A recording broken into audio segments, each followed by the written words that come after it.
Welcome to the SAP ABAP training program. This is the second video of the architecture of SAP system.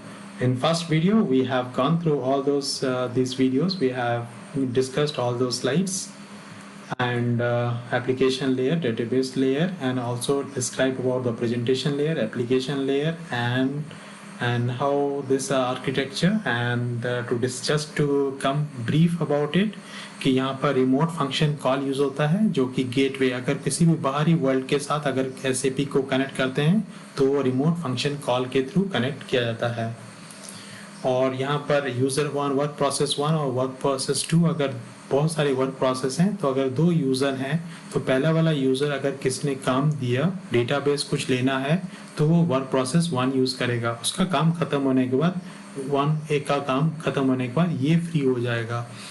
Work user to इसी जब कुछ काम चाहिए उसको database के साथ वर्क प्रोसेस वन यूज करेगा।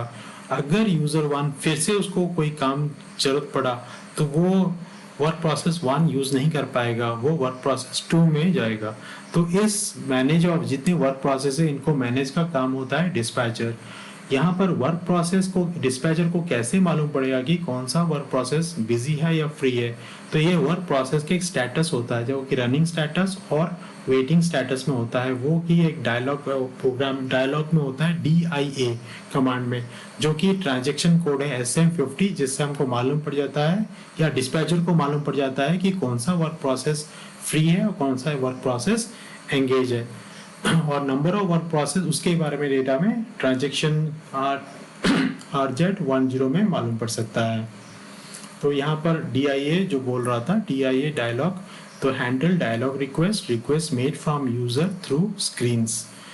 स्क्रीन इसलिए बोला जाता है क्योंकि हम कोई भी कमांड देते हैं तो उस कमांड देने के लिए एक स्क्रीन भी होता है जहाँ पर एंटर दबाया जाता है, तो उसको वहाँ से स्क्रीन में किया जाता है। और अपडेट भी कर सकते हैं बैकग्राउंड प्रोसेस और सपोर्ट प्रोसेस, ये डिफरेंट वर्क प्रोसेस होता है जिसके बारे में हम डिटेल पढ़ेंगे। उससे पहले कि एक स्टार्ट सर्विस होता है। स्टार्ट सर्विस होता है कि जैसे कोई भी इंस्टेंस होता है, लाइक लेट अस से हम कोई भी काम हम SAP में बोलते हैं तो उस काम को एक किसी भी कंप्लीट काम को बोलते हैं इंस्टेंस।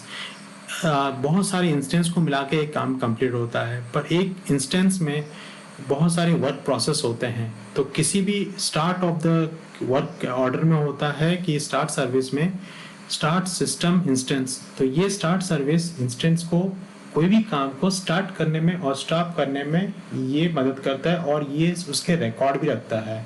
प्रोवाइड टेक्निकल इंफॉर्मेशन, जैसे एक्टिव सेशन कौन सा चल रहा है और नेटवर्क पोर्ट कौन सा है। और दूसरी बात, जैसे ये SAP GUI वेब ब्राउजर, ये हमने देखा था पिछले वाले वीडियो में। यहाँ पर एप्लीकेशन सर्वर इंस्टेंस, तो यहाँ पर यूज है स्टार्ट सर्विस, तो ये स्टार्ट सर्विस यहाँ से यहाँ पर है। और यहाँ पर है मैसेज सर्वर, तो मैसेज सर्वर हमारे इस डायग्राम में मैसेज सर्वर यहाँ पर है। तो इस मैसेज सर्वर का काम क्या है? Load balancing for SAP GUI और RFC connections, remote function call. यानी अगर कोई SAP GUI यूज करता है कोई क्लाइंट, तो ये लोड बैलेंसिंग वर्क प्रोसेस में को लोड बैलेंस करता है, वो है मैसेज सर्वर का काम। मैसेज सर्वर अगर कोई दो बाहर के आउटसाइड प्रोग्राम भी SAP को यूज करते हैं या वर्क प्रोसेस को यूज करते हैं रिमोट फंक्शन कॉल के द्वारा, तो उसको भी मैसेज सर्वर वर्क प्रोसेस को लोड बैलेंसिंग करता है। पर अगर कोई वेब एनवायरनमेंट से कोई कमांड करता है कि डेटा चाहिए या कुछ चाहिए, उसको लोड बैलेंस करने के लिए SAP वेब डिस्पैचर की जरूरत पड़ती है। दूसरी ये बात, गेटवे तो हम लोग जान लिए। गेटवे होता है SAP से enable communication with external world. किसी एक्सटर्नल वर्ल्ड से कम्युनिकेट करना है तो उसको remote function call RCF use करके ही कर सकता है। Can also be use between process of an instance, तो दो इंस्टेंस को आप दो काम हो गया तो दो इंस्टेंस के बीच में अगर वो कनेक्ट करना चाहता है कि एक पहले वाले इंस्टेंस और दूसरे वाले इंस्टेंस जुड़े हुए होते हैं, तो इनके बीच में वो कड़ी जो जुड़ने की होती है वो भी थ्रू गेटवे के थ्रू हो सकती है। गेटवे मतलब बाहर के जो कोई भी बाहर के सॉफ्टवेयर अगर SAP के साथ कनेक्ट होते हैं तो वो रिमोट फंक्शन कॉल के द्वारा कनेक्ट होते हैं और वो दोनों भी आपस में जुड़ सकते हैं सो ये गेटवे के खासियत है।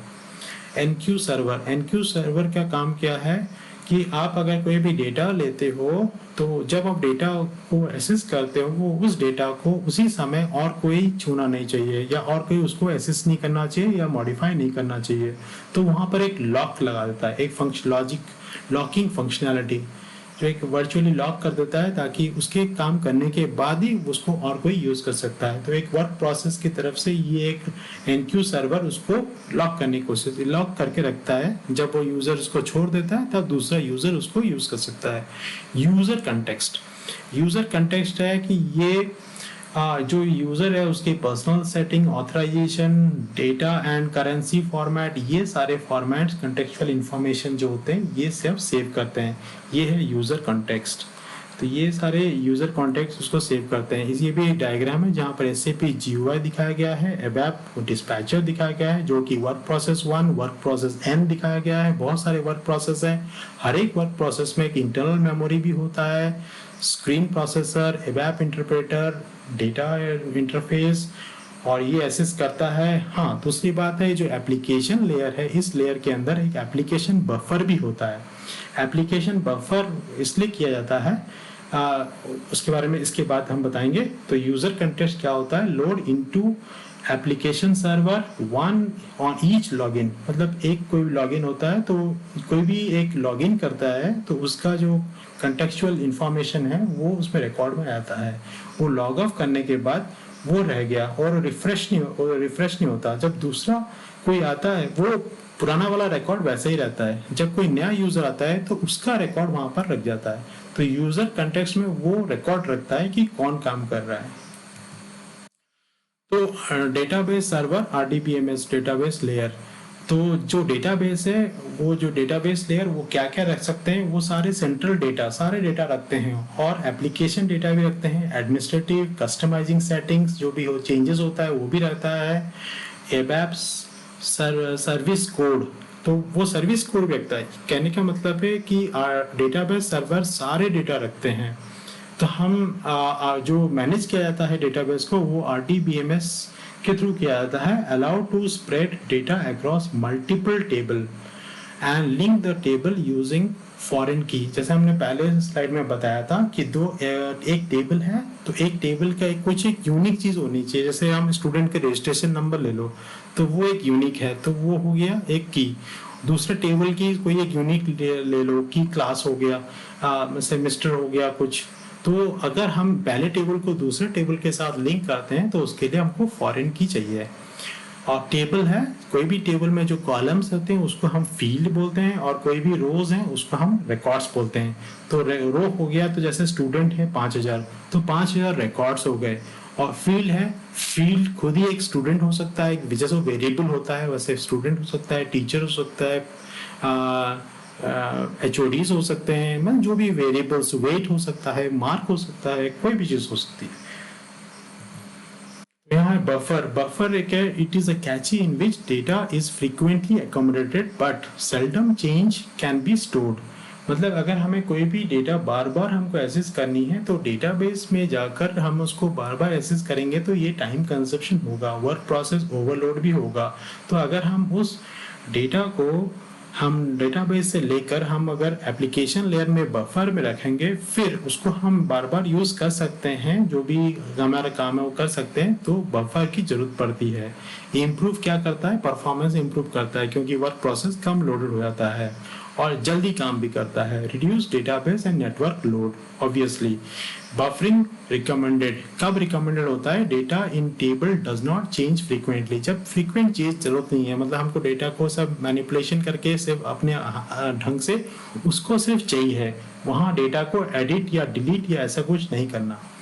इन एनी चेंज, अगर हम कुछ चेंज करते भी हैं तो क्या होता है? Background process update the buffer at a fixed interval, मतलब कुछ इंटरवल में बैकग्राउंड क्या करता है? बफर के जो डेटाबेस है उसको चेंज कर सकता है और अपने आप को अपडेट भी कर सकता है। तो इस तरह हम presentation layer, application layer, database layer और बफर देखें एंड ABAP डिस्पैचर देखें और डेटाबेस प्रोसेस देखें। Thank you very much.